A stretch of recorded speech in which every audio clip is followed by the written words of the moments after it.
ओम शांति। आज की बाबा की ज्ञान मुरली में बाबा के मुख्य जो ज्ञान बिंदु हैं वो इस प्रकार हैं। आज बाबा एक तो स्पष्ट कर रहे हैं कि जैसे जैसे तुम नीचे गिरते आए तो एक भूल जो तुमने बहुत बड़ी की वो ये कि गीता का भगवान श्री कृष्ण को कह दिया।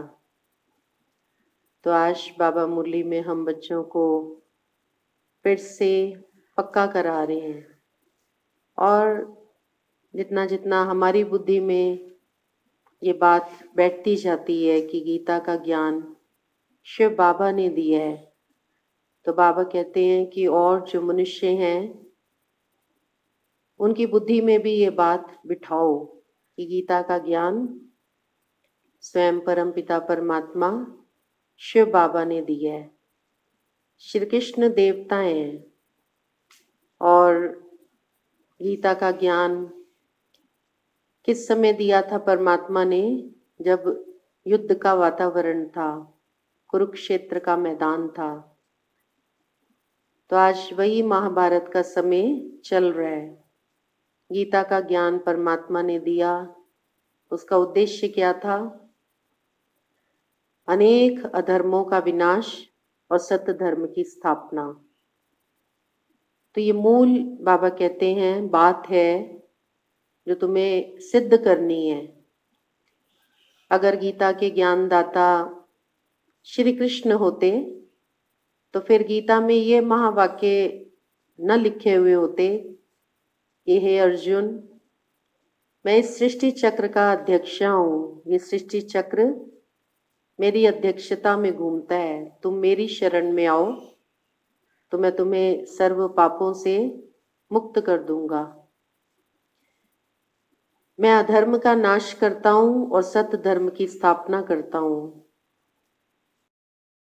धाम सूर्य चांद तारागण से भी पार परम धाम है।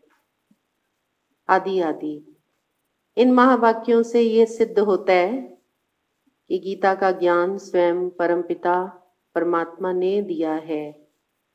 उन्होंने अपने अवतरण की बात की है, जब अनेक धर्म होंगे तो मैं अवतरित होऊंगा।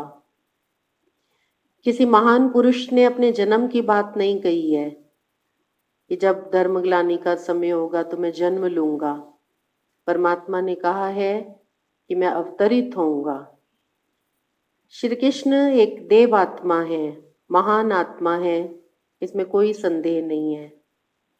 लेकिन शिव बाबा ने जो अपने अवतरण की बात कही है तो जरूर वो इस धाम से परे कोई और धाम है जहां से वो अवतरित होते हैं और अधर्म का नाश करके सद्धर्म की स्थापना करते हैं।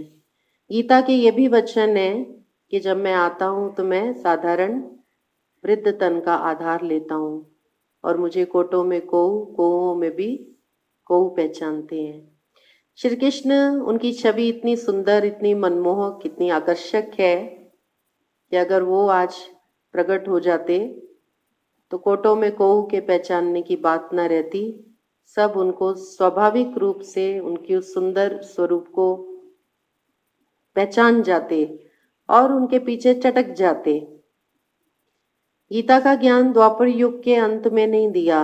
अगर भगवान द्वापर युग के अंत में आए, स्वयं उनके अवतरित होने के बाद, इतने महान कर्तव्य करने के बाद, द्वापर के बाद सृष्टि चक्र सतयुग त्रेता द्वापर कलयुग इस रूप में फिरता है, ये हम सब जानते हैं। तो द्वापर युग के बाद फिर घोर कलयुग ना आता। भगवान आते हैं कलयुग के अंत और सतयुग के आदि के पुरुषोत्तम संगम युग पर।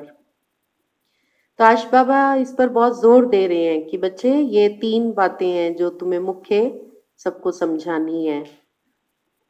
और फिर आज बाबा कह रहे हैं बच्चे कौन है। बाबा हमें ये टाइटल देते हैं कि तुम भाग्यवान बच्चे हो। बाबा ने कहा भाग्यवान बच्चे शीतल रहते हैं और मन वचन कर्म से सदा सबको सुख देते हैं, वो कभी किसी को दुख नहीं दे सकते हैं।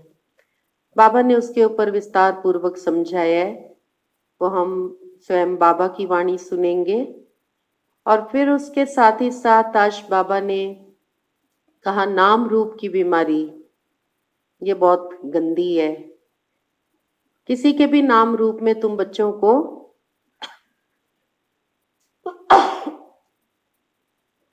अपनी बुद्धि को लटकाना नहीं है। सदैव सदैव बाप को याद करते रहो। तो याद के फायदे बाबा ने आज फिर से बहुत गिनाए हैं। याद से तुम पावन बनेंगे, याद से तुम देवता बनेंगे, याद से तुम सतो प्रधान बनेंगे, याद से ही तुम सदा खुश रहेंगे, और याद में रहकर तुम किसी को समझाएंगे तो आज बाबा ने कहा उस ज्ञान की तलवार में जौहर आ जाएगा, उनको तीर लग जाएगा।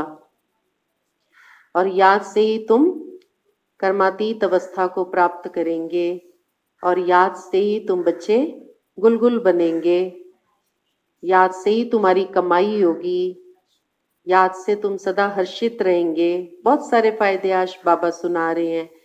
बाबा ने कहा पर बच्चे देह अभिमान में आकर नाम रूप में फंस जाते हैं, तो माया उनको जूता मारती है। और जब देह अभिमान में आकर के नाम रूप में फंस गए तो फिर रोना पीटना बेहाल होना ये सब शुरू हो जाता है। नाम माना किसी एक पर्टिकुलर व्यक्ति का नाम, किसी के भी नाम के पीछे भागते हैं। बाबा हमको इतने ऊंचे ऊंचे टाइटल से श्रृंगारते हैं, तुम नूरे रतन हो, तुम विश्व के मालिक बनने वाली आत्माएं हो, तुम भगवान के मददगार हो, भगवान के प्यारे बच्चे हो, सिक्की लद्दे हो, तुम शिव शक्तियां हो।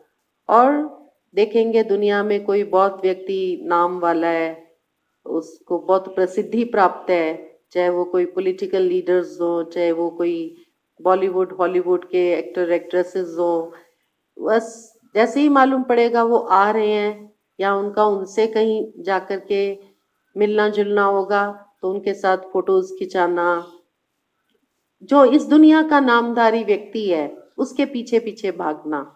और यहाँ संबंध संपर्क में भी देखेंगे कि अगर कोई बहुत किसी ने आईएएस किया हुआ है या कोई वैज्ञानिक है या वो कोई किसी और ऊंची पोस्ट पर है, अरे ये तो बहुत नामधारी व्यक्ति है, और यहाँ उसकी नाम में बुद्धि फंस जाएगी, उसकी उस पोस्ट पोजीशन के आधार पर बहुत प्रसिद्ध व्यक्ति है, और यहाँ फिर किसी के रूप में इसकी शेप, बॉडी की आकृति, इसकी देह की सुंदरता आदि आदि। तो बाबा ने कहा ये नाम रूप की बीमारी ये अच्छी नहीं है, ये तुमको बहुत बाबा से दूर कर देती है।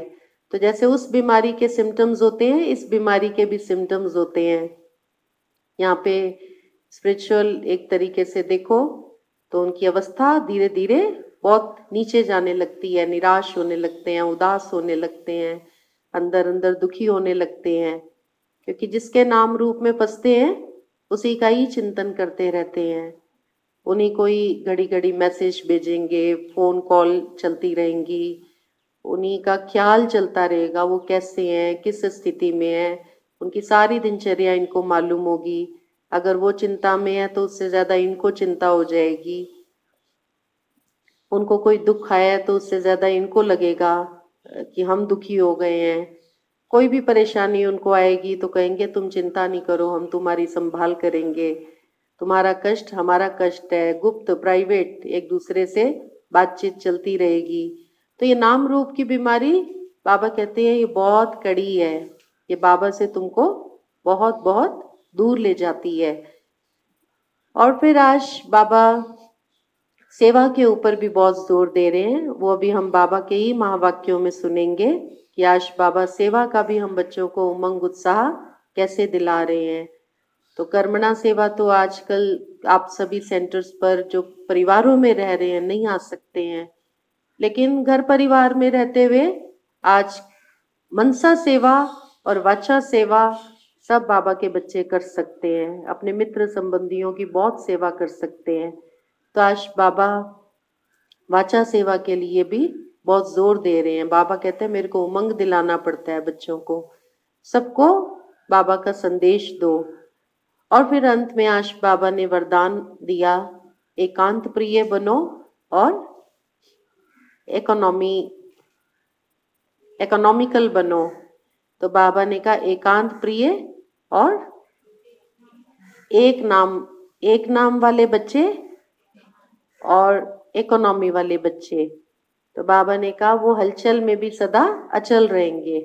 तो अभी हम उसका विस्तृत वर्णन सुनेंगे कि एकांतवासी बच्चे और इकोनॉमी वाले बच्चे वो हलचल में भी अचल स्थिति का अनुभव कैसे करते हैं। उनको बाप दादा की प्रेरणाएं और बाप दादा की टचिंग समय प्रति समय प्राप्त होती रहती है। और आज मुरली में बाबा स्लोगन दे रहे हैं, ये हद की कामनाओं से परे चले जाओ। तो क्या होगा? हद की कामनाओं से परे जाने से हमारी शक्तियां जो हैं वो सुरक्षित रहेंगी, और हद की कामनाओं में फंसे रहेंगे तो शक्तियां क्षीण होती रहेंगी। और अगर आत्मा की शक्ति हद की कामनाओं में क्षीण होती रहेगी, आत्मा कमजोर पड़ जाएगी, तो फिर परिस्थितियों का सामना हम नहीं कर पाएंगे। तो आज के बाबा के महावाक्य हैं,